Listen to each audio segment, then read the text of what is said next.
Hi everyone! Today we are going to show you a quick way to edit assembled profile. An assembled profile is a profile kit including two or more profiles.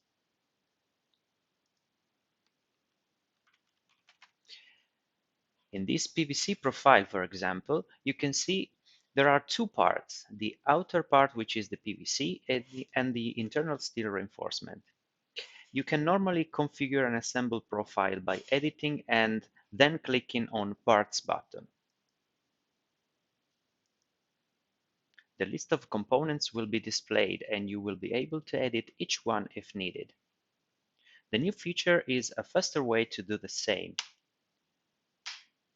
From the main profile entry, you can hold the Control button and then click on the profile preview you wish to edit. This will be a shortcut to the component data, which you can directly edit.